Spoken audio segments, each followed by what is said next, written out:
Bismillahirrahmanirrahim. Assalamualaikum warahmatullahi wabarakatuh. Alhamdulillahirrahmanirrahim. Bertemu lagi dengan Bu Sinta pada media pembelajaran kali ini masih pelajaran PAI. Alhamdulillah. Apa kabarnya anak-anakku sekalian? Mudah-mudahan kalian selalu dalam keadaan sehat walafiat, ya, selalu dalam lindungan Allah, selalu dalam ketaatan kepada Allah Subhanahu wa taala. Amin amin ya robbal alamin. Nah, pada kali ini kita akan membahas tentang ibadah sholat, ya. Nah, sebelum kita membahas tentang ibadah sholat, kita baca doa mau belajar terlebih dahulu, ya. Kita sama-sama baca, ya. A'udzu billahi minasyaitonir rajim. Bismillahirrahmanirrahim. Raditu billahi robba wabil islami dina wabi Muhammadin nabiyya wa rasula Rabbi zidni ilman warzuqni fahman wa amalan mutakabbalan. Amin ya rabbal alamin. Oke. A. Sholat sebagai tiang agama. 1. Arti sholat. Sholat adalah ibadah yang agung yang diwajibkan bagi setiap muslim. Sholat merupakan tiang agama dan sholat termasuk rukun Islam yang kedua setelah membaca 2 kalimat syahadat. Sholat juga merupakan penghubung antara hamba dengan Allah Subhanahu wa ta'ala. Ketika sedang sholat, seorang hamba sedang menghadap Allah Subhanahu wa ta'ala untuk berdoa, mengadu, dan memohon kepadanya. Adapun hadis yang berkaitan tentang sholat yaitu hadis dari Ibnu Umar radhiyallahu anhu berkata, Rasulullah shallallahu alaihi wasallam bersabda, Islam dibangun atas 5 landasan: persaksian tiada Tuhan selain Allah Subhanahu wa ta'ala, dan sesungguhnya Muhammad adalah utusan Allah Subhanahu wa ta'ala, mendirikan sholat, menunaikan zakat, haji, dan puasa Ramadan. Oke, itu ya hadis dari Ibnu Umar. Adapun jenis-jenis sholat. Sholat terbagi 2, ya, yaitu sholat wajib atau fardu dan sholat sunnah. Sholat fardu ialah sholat yang wajib dikerjakan oleh setiap muslim. Jika dikerjakan mendapat pahala dari Allah dan jika tidak dikerjakan akan mendapat dosa. Sedangkan sholat sunnah adalah sholat yang dianjurkan atau disunahkan untuk dikerjakan.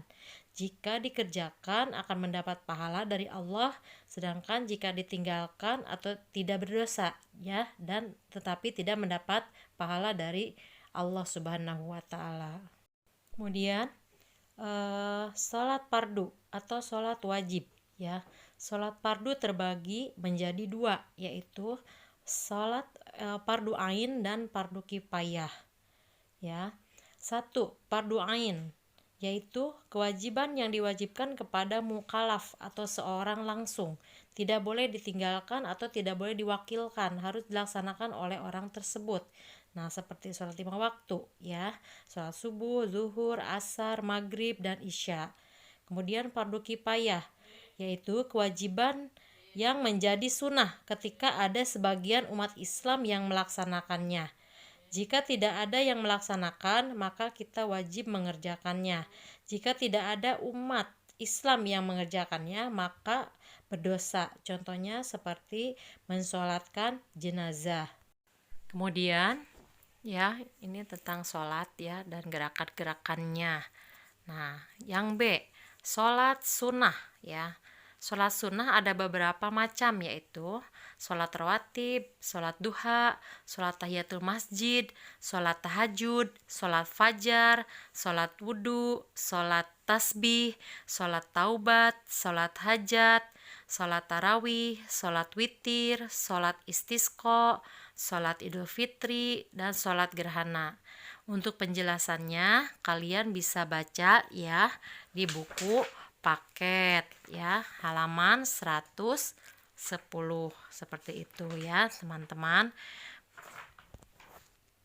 Kemudian A, ya, B, memahami makna bacaan sholat. Dalam mengerjakan sholat, kita harus bisa memenuhi syarat dan rukun sholat. Hal itu agar sholat kita sah dan diterima oleh Allah Subhanahu wa Ta'ala. Setiap bacaan sholat yang kita baca tersebut memiliki arti dan makna yang terkandung di dalamnya. Oke, kemudian satu ya, niat itu dibaca di dalam hati ya. Jadi yang pertama bacaan niat ya. Jadi niat dibaca di dalam hati, tapi boleh diucapkan secara lisan ya dengan perlahan. Niat sholat harus sesuai dengan sholat yang dikerjakan. A. Contoh bacaan niat sholat subuh. Contoh bacaan niat sholat zuhur. Contoh bacaan niat sholat asar. Dan contoh bacaan niat sholat maghrib. Dan kemudian contoh bacaan niat sholat isya. Oke, kemudian dalam bacaan sholat ya. Yang kedua, membaca takbiratul ihram. Yang ketiga, membaca doa iftitah. Keempat, membaca surat Al-Fatihah. Dan kelima, membaca surat dalam Al-Quran. Yang keenam, membaca bacaan ruku. Tujuh, bacaan i'tidal. Yang kedelapan, bacaan sujud ya, seperti itu. Kemudian yang ke-9 ya, bacaan duduk di antara dua sujud. Yang ke-10 bacaan tasyahud awal, 11 bacaan tasyahud akhir, yang terakhir adalah salam ya. Oke, adapun hikmah ya dari melaksanakan sholat. Sholat dapat melatih seseorang menjadi tenang, tawadu, sabar, dan jujur. Ya, adapun penjelasannya ada pada buku paket halaman 121. Kemudian ya, sholat menghindari diri dari perilaku tercela. Orang yang melaksanakan sholat dengan baik akan menghindarkan diri dari sifat sombong, kecil hati, dan sifat tidak disiplin. Oke, yang terakhir ya, melaksanakan sholat di rumah dan di masjid sekitar lingkungan rumah. Sholat wajib biasanya dilaksanakan sendiri ya atau berjamaah. Akan tetapi sholat wajib lebih utama dilakukan di masjid secara berjamaah. Dengan sholat di masjid, kita bisa merasakan kebersamaan dan kekhusyukan dalam sholat. Oke, teman-teman ya. Mungkin sekian ya materi bab 11 ya tentang sholat yang bisa sampaikan pada pembelajaran kali ini ya. Sebelum kita tutup, kita baca dulu hamdalah alhamdulillahirabbil alamin. Kemudian kita baca doa kafaratul majlis ya. Subhanakallahumma wa bihamdika asyhadu alla ilaha illa anta astaghfiruka wa atubu ilaik. Amin ya robbal alamin. Assalamualaikum warahmatullahi wabarakatuh. Thank you.